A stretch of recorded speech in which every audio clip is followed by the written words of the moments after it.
Hey everybody, what's up? Out here in the tackle room today, getting ready to get back on some lure modification tips for y'all. And man, it's just hanging on here winter. We got another 4 or 5 inches of snow last night. We probably got, man, close to a foot on the ground right now, but it's looking up. It's supposed to be in the 30s this weekend, so it's not going to be much longer, and we're going to be getting back into the regular weather patterns we have. But hey, today what I'm going to do is I'm going to tell you guys and give you guys some tips, talk about, sort of have a discussion on finesse jigs. And, there's a lot to finesse jigs. In fact, there's so much to finesse jigs that we can't cover it in this tip. What I want to do today specifically is tell you how I like to modify my finesse jig. We'll get into the type of areas and the details on colors and trailers and all that stuff in later videos.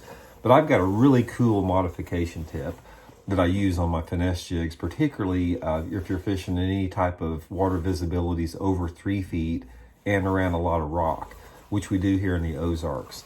And let me give you a little bit of history about the finesse jig first. The finesse jig that you see right now in the market, there's a lot of them out there. There's been a lot of improvements on it, but the original finesse jig sort of started again here in the Ozarks. Man, it's been 25 years ago. By the development of a jig called the Aikens jig. I think a lot of people that fish a lot are familiar with the Aikens jig. Jim and Troy Aikens here around Springfield, Missouri, they started having a lot of success on this little bitty finesse jig that they were making by hand. And then it got picked up by some companies, and there were some different variations of that sort of got away from what the original Aikens jig was like. So anyway, I want to show you guys how I set mine up, because I've sort of created some of my own modifications based upon fishing here in the Ozarks. I've taken this jig all over the country and done good. I've done good on the Potomac River with it. I've done good on a lot of the eastern Tennessee lakes on it. I've done good at Lake Lanier. And of course, all around here, Lake of the Ozarks, Table Rock, Bull Shoals, anywhere you have a lot of rock and clear water. So let's get into this a little bit, what we're talking about here. And what I'm going to do is I'm going to show you guys what sort of like the stock finesse jig looks like if you just buy it out of a package and put a trailer on it. And then I'm going to show you what it looks like after I get done with it. So what I've done here is I've rigged up just a stock finesse jig, like you'd see it, like you get it out of the package, and I put the Zoom little critter craw on it. This is the trailer that I use most all the time on my finesse jigs. It's a Zoom little critter craw. That's what I've got here on just the stock one. It's just got regular skirt, 5/16 ounce, long weed guard on it like that. So let me show you how I do, mine. First of all, this is the same jig head, and what I've done is I've tied it with some live rubber and a little bit of silicone with some braided fishing line. And I want you to notice right off the bat the difference that it looks as far as putting it on with the collar. See, this jig here, it's just been put on with just a regular rubber collar like that. And what you have is you don't have the finesse look on it. This has been, tied with braided lines. See how much more neater that is? And this with the rubber. First thing I do, like I said, I start you from the scratch. Here's another thing I'd suggest to do. Like I said, when you're using finesse jigs, if you can, try to buy them without skirts on them, and then tie them by yourself with the braided line on it, because like I said, it just gives it a lot more cleaner look. It flares out the ends a lot more on it, and the backs as well too. First thing I do is when I trim my weed guard, and I'll cut parallel with the hook like that, and then I want to take about half of the guard out. I'm taking, about half out like that. So I've got it looking about like that. And a lot of times with the weed guard amount that you have in here is really critical, because if you're fishing around banks that have some lay down trees on it, you may want, a little bit stiffer weed guard. If you're fishing on some clean or rocky banks, you don't need as much. That's about how I like it, about halfway. And then I'll take it and I'll spread it out just a little bit, where it's like that. Good coverage. Doesn't take much to penetrate the hook there. Next thing I do is I don't want to trim my skirt until I put my trailer on. And here's a big key what I want to show you guys on the jig trailer. Here's the two of the Zoom little critter craws right here, identical. The first thing that I do on it is I go up about 4 segments. You got segmentations right here on the critter craw. I go up about 4 segments and cut it off like that. Next thing I do is I cut these legs off the side. I don't really care for those. Like that, cut them both off. And then I cut the little feeler off in the middle.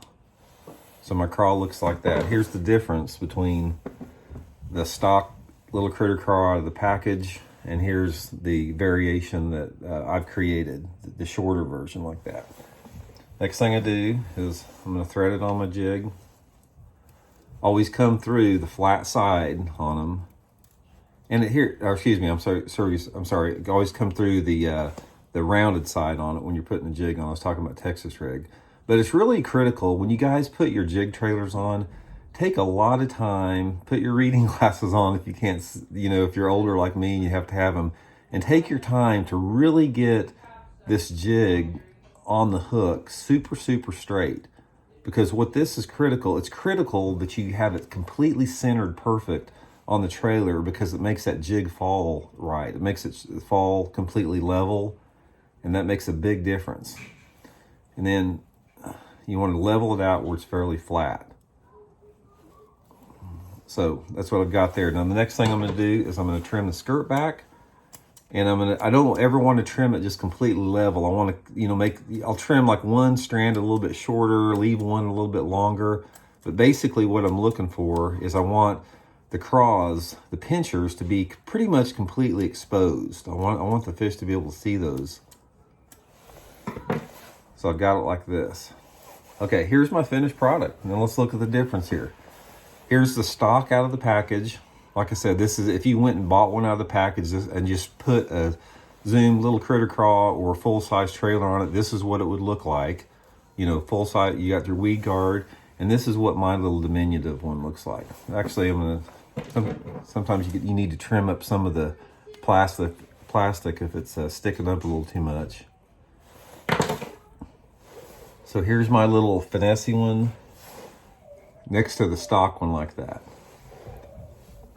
Gives you different angles to it. See that? Versus this one right here, you got that. So notice the difference. I mean, the diminutive approach of this little modification right here is going to add up to a lot more bites. I mean, because a finesse jig, it's just like the name, it's all about finesse. We're talking about, I'll go into a little bit more detail, but basically, I don't fish this jig on anything over 10-pound test line. I use it on a bait caster most of the time, which we'll get into later. And like I said, the best place for these are in the pre-spawn time of the year, when the water temperatures are anywhere between, say, the mid-40s into the mid-50s. I go back in the creeks. I fish halfway back in the creeks on the 45-degree angle banks, the channel swing banks, bluffy type banks, any type of steep rock that you have on a lake. Also around docks. This thing is absolutely killer around docks, and I plan to use it quite a bit up at our first tournament at Lake the Ozarks in 2 weeks, coming up there around the docks. But this little bait right here, this is the money jig. It's the old Aikens jig with my modification on the trailer and the jigs on it, and it will catch you a lot of fish. I mean, it's the type of deal where in the pre-spawn, when those bigger fish are moving up shallow and they're still maybe a little bit finicky, that finesse jig will really pay off big time. So anyway, just try it. Like I said, the things to remember on it is get your heads, take the skirts off, hand time with live rubber, use 30-pound test braided line to time on there, it flares it out, and trim your little critter craws or whatever trailers you got way back like that, the difference on it. And it just gives it a lot more finessey look. So anyway, I hope that helps out, guys. We'll be back later. I'll do some more stuff on finesse jigs. I'll go over in detail about specifically the specifics I like to fish them. I've got a lot of different color modifications. I've got a lot of different things I use with dyes. And the key on that is mixing and matching the color of that bait to the water clarity that you're fishing. So I've got a wide range of colors I use, and in a later video, we'll sort of go over how I choose my colors and the different water clarities. But anyway, that's today's tip. Hope you guys enjoyed it. Again, thanks y'all for subscribing to the channel, following. If you like this video, please hit that like button. It really helps out the video a lot. And thank you very much for the people that have subscribed. And if you haven't subscribed, please do so. And you can always unsubscribe if you don't like it at any point. So we'll talk to you guys later on. We'll be back tomorrow with another one. See you.